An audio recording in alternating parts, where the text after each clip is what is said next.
अंतर्राष्ट्रीय राजनीति से इस वक्त की एक बड़ी और चौंकाने वाली खबर सामने आई है। ईरान पर संभावित हमले की तैयारी कर रहे अमेरिका को बड़ा झटका लगा है, क्योंकि यूनाइटेड किंगडम ने साफ तौर पर अमेरिका को अपने सैन्य ठिकानों के इस्तेमाल की अनुमति देने से इनकार कर दिया है। रिपोर्ट्स के मुताबिक अगर अमेरिका ईरान के खिलाफ कोई सैन्य कार्रवाई करता है तो वो ब्रिटेन की जमीन से संचालित नहीं हो पाएगी। ये फैसला ऐसे समय पर आया है जब अमेरिका पहले ही ईरान के परमाणु कार्यक्रम को लेकर सख्त रुख दिखा चुका है और हाल ही में 10 दिन का अल्टीमेटम भी दिया गया है। जी हाँ, लेकिन ऐसे में ब्रिटेन का ये कदम न केवल सामरिक दृष्टि से बल्कि राजनीतिक रूप से भी बेहद अहम माना जा रहा है। ब्रिटेन के एक अखबार के अकॉर्डिंग, यानी कि अगर देखा जाए तो उस रिपोर्ट के अनुसार पुराने रक्षा समझौते के तहत अमेरिकी लड़ाकू और बम वर्षक विमान ग्लाइस्टरशायर स्थित RAF फेयरफोर्ट और हिंद महासागर में मौजूद रणनीतिक सैन्य अड्डे DGO गार्सिया से तभी ऑपरेट कर सकते हैं जब ब्रिटिश सरकार की पूर्व अनुमति हो। लेकिन इस बार लंदन से ईरान के खिलाफ किसी भी संभावित या काल्पनिक सैन्य कार्रवाई के लिए अनुमति देने से मना कर दिया गया है।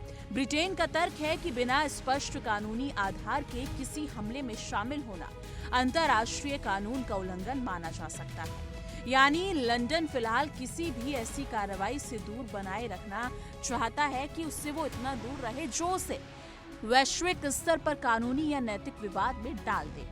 इस फैसले के बाद अमेरिका और ब्रिटेन के रिश्तों में तनाव की स्थिति पैदा हो गई है। अमेरिका के राष्ट्रपति डोनाल्ड ट्रंप ने इस निर्णय की खुलकर आलोचना की है। उन्होंने सार्वजनिक तौर पर कहा है कि अगर किसी अस्थिर और खतरनाक सरकार से खतरा है तो उसे खत्म करने के लिए अमेरिका को डिएगो गार्सिया और फेयरफोर्ट और एयरफील्ड का इस्तेमाल करना पड़ सकता है। ट्रंप ने 2025 के उस समझौते पर भी सवाल उठाए जिसके तहत चागोस द्वीप समूह और ब्रिटिश हिंद महासागर क्षेत्र की संप्रभुता मॉरिशस को ट्रांसफर की गई थी। उनका संकेत साफ था कि ब्रिटेन का ये रुख अमेरिका की रणनीतिक क्षमता को सीमित कर सकता है और ऐसे समय में सहयोगी देशों को साथ खड़ा होना चाहिए। ये विवाद उस समय और गहरा गया जब ट्रंप ने ब्रिटेन के प्रधानमंत्री कीर स्टारमर से ईरान के परमाणु कार्यक्रम और दिए गए अल्टीमेटम पर चर्चा की। बताया जा रहा है कि बातचीत के बाद भी दोनों देशों के बीच सहमति नहीं बन सकी।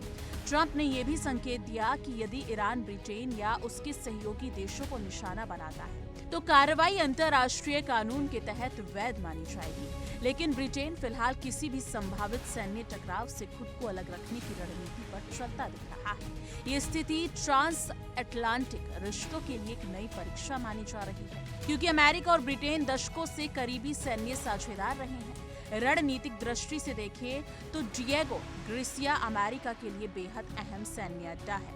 हिंद महासागर में स्थित ये बेस मिडिल ईस्ट तक लंबी दूरी के मिशन के लिए उपयुक्त माना जाता है, लेकिन अतीत में इराक और अफगानिस्तान जैसे अभियानों में इस बेस का उपयोग किया जा चुका है। ऐसे में अगर अमेरिका को इस सुविधा का इस्तेमाल नहीं मिलता तो उसे वैकल्पिक रास्ते तलाशने होंगे जो सैन्य दृष्टि से अधिक जटिल और महंगे हो सकते हैं। ये भी संभव है कि अमेरिका अपने बाकी के क्षेत्रीय सहयोगियों के साथ बातचीत तेज करे, लेकिन इससे क्षेत्रीय तनाव और बढ़ सकता है। इस पूरे घटनाक्रम का असर केवल अमेरिका और ब्रिटेन तक सीमित नहीं रहेगा।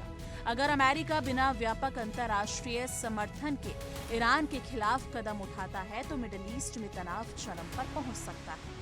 तेल की कीमतों में बाहरी उतार चढ़ाव देखने को मिल सकता है, जिसका सीधा असर भारत जैसे देशों पर पड़ेगा जो अपनी ऊर्जा जरूरतों के लिए क्षेत्र पर निर्भर है। वैश्विक शेयर बाजारों में अस्थिरता, कूटनीतिक ध्रुवीकरण और सुरक्षा चुनौतियां भी बढ़ सकती हैं। ऐसे में आने वाले दिन बेहद अहम है। क्या कूटनीति कोई समाधान निकाल पाएगी या दुनिया एक नए सैन्य संकट की ओर बढ़ रही है?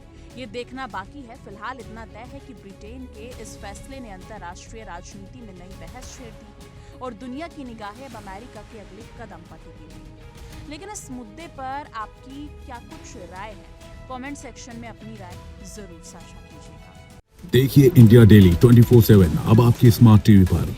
इंडिया डेली मौजूद है सभी डिजिटल प्लेटफॉर्म पर लाइव और लगातार। इंडिया डेली 24/7 हर दिन राष्ट्र को समर्पित।